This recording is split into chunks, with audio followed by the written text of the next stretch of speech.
여러분, MZ세대들이라고 이야기하는 2030 청년들, 야, 여러분, 이게 2030 청년들의 빚이 지금 장난이 아닙니다. 2021년 3월 말 현재 은행에서만 빌린 거예요. 은행에서만 빌린 게 259조 6천억 원입니다. 259조 6천억 원. 엄청나죠? 2017년만 하더라도 152조 8천억 원이었습니다. 그런데 2018년, 2019년, 2020년을 거치면서 2021년에는 259조 6천억까지 늘어난 겁니다. 여러분, 문재인 정부가 지금 청년들에게 100조의 빚을 안겼다는 이야기예요. 100조. 그러니까 문재인 정부는 지금까지 늘 이야기할 때마다 말하는 게 다 거짓말이 됐어요. 일자리 정부라고 했는데 일자리는 폭망했죠. 청와대 대통령 집무실에 일자리 상황판 만들어서 매일매일 국민께 보고하겠다고 이야기한 것은 어떻게 됐나요? 깜깜무소식이 돼버렸습니다. 일자리가 폭망했으니 할 수가 없는 거지요. 여기에다가 서민의 정부라고 했는데 서민들에게 지금 세금 때문에 못 살겠다 이야기가 나와요. 서민이라는 계층의 일자리도 완전히 줄어들었을 뿐만 아니라 소득도 많이 줄어들었을 뿐만 아니라 세금 폭탄에 힘겹다 하는 사람들도 지금 많습니다. 결국은 서민의 정부라고 했는데 서민의 정부도 아니었죠. 여기다가 젊은 층이 열광을 하면서 문재인 정부를 지지했습니다. 그런데 그 젊은 층에게는 지금 빚더미만 안겨준 거예요. 빚더미만. 이게 4년 만에 100조가 넘는 빚이 생겼다. 이거 생각하면 생각할수록 청년들은 제가 이런 표현 진짜 안 쓰려고 했는데 한번 쓰겠습니다. 아마 문재인 정부에 이가 갈릴 겁니다. 이가 갈릴 거예요. 믿고 지지를 해줬는데 벼락거지를 만들었다는 이야기잖아요. 벼락거지를. 그래도 이들은요, 어떻게 하면 벼락거지 안 되겠다 생각에 비투를 하고 연거를 하고 그러니 빚이 많이 늘어날 수밖에 없습니다. 실제로 보면요, 신용대출이 76조 7천억 원입니다. 20.2% 늘었습니다.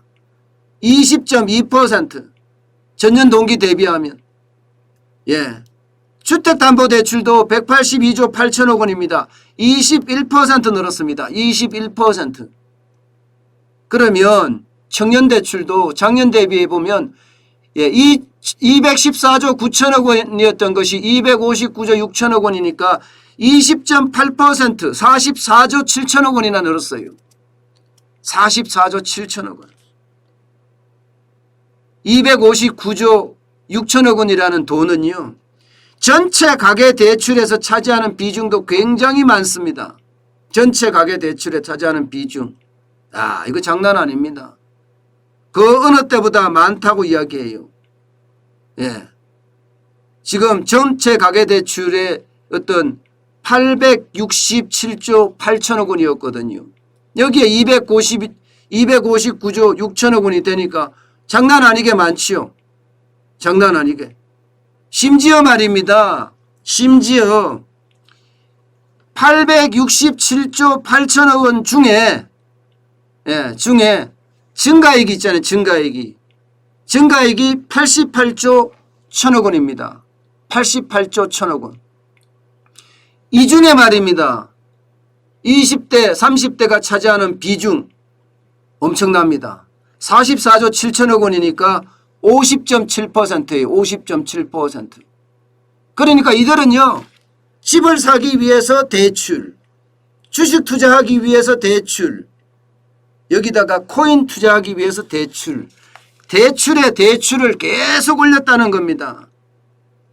여러분, MZ세대들의 비중이 사실 가계대출 증가율 부분 중에 2019년만 하더라도 33.7%였습니다. 그러던 것이 2020년에는 45.5%로 늘더니 2021년에는 급기야 50%를 넘겼어요. 예. 50.7%가 됐다는 얘기예요. 50.7%. 이렇게 대출을 많이 늘려서 사실 B2하고 연결했다는 거잖아요. 실제로도 그런 지표들이 계속 나오고 있습니다. 아파트 올라간 거 보세요. 2021년 상반기 12.97% 올랐습니다. 작년 상반기 9.97%보다가 훨씬 많이 올랐습니다. 죄송합니다. 작년 상반기 3.71%보다가 한 4배 가까이 올랐어요. 4배 가까이. 작년 상반기에 3.71%였잖아요. 그게 12.97%가 됐으니까 4배 가까이 오른 거예요. 그냥 폭등이 폭등. 결국은 MZ세대들이 집을 엄청 샀다는 겁니다. 전국적으로도 마찬가지예요. 전국적으로도 작년 상반기가 2.43% 올랐는데 올해 상반기가 9.97% 올랐으니까 이들은요 무조건 지금 빌려서 집을 사야 된다. 패닉 바잉이라고 이야기할 수 있습니다. 패닉 바잉. 공황구매. 지금 안 사면 벼락거지 된다.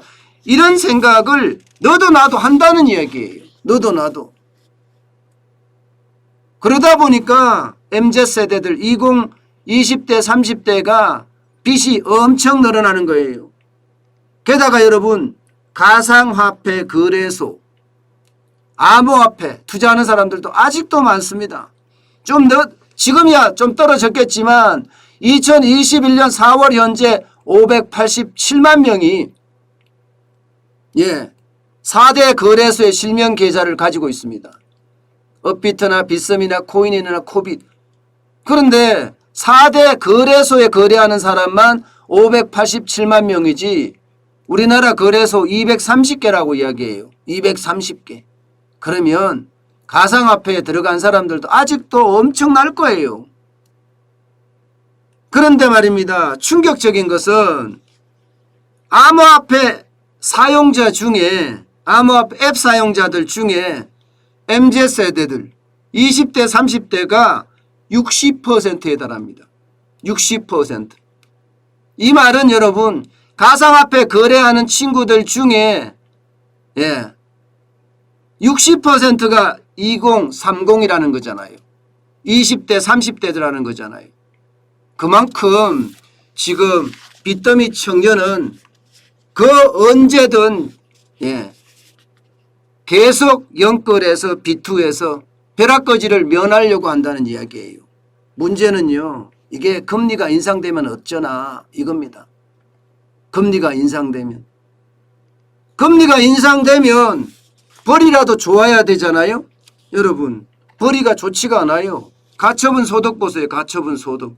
가처분 소득은 계속 떨어지고 있습니다. 계속. 지금 최하예요. 가처분 소득이 2.2%예요. 가계의 가처분 소득이 떨어졌다. 이 말은 쓸 돈이 그만큼 떨어졌다는 이야기잖아요. 문제는 가계 부채는 계속 늘어나고 말입니다. 가계 전체로 봤을 때도 마찬가지란 뜻입니다. 그러면 2030은 여러분도 알다시피 이들의 소득은 더 떨어집니다. 특히 20은 소득이 굉장히 떨어질 수밖에 없어요. 벌이가 많으면 괜찮은데 벌이는 떨어지고 부채는 늘어나고 금리는 올라가고 이렇게 되면요. 과연 이게 감당할 수 있을까요? 감당할 수 있을까요? 지금 전문가들이 가장 걱정하는 게 자영업자들 부채를 가장 많이 걱정합니다. 자영업자 부채를 830조가 되니까. 그 다음 걱정하는 게 지금 2030을 걱정합니다. 2030을. 이게 만약에 금리가 오를 때는 이들의 벌이도 소득도 떨어지는 데다가 금리까지 오르면 부담이 장난 아니게 된다는 이야기입니다. 그래서 우리 경제에 어떻게 생각하면 2030들도 핵폭탄이나 다름없다. 지금 이렇게까지 평가가 나오고 있어요. 게다가 지금 코로나19가 다시 창궐하기 시작했잖아요. 이것도요, 여러분, 2030에게는 큰 충격이 될 가능성이 큽니다. 그들의 벌이가 그만큼 또 떨어지기 때문입니다. 저는요, 결국 이중 침체, 우리 경제의 이중 침체는 불가피한 것 아닌가, 지금 그렇게 해석합니다. 당장 다음 주부터 저녁 6시 통금이 되면 식당들 가게를 문을 닫아야 될 곳이 천지예요. 그러면 2030의 일자리도 그만큼 없어진다는 뜻입니다. 결국 소득이 줄어든다는 뜻이고요. 저는 그 어느 때보다가 2030의 B2 영끌이 또 한 번의 우리 경제에 큰 충격으로 다가오지 않을까. 사실 그게 두렵습니다.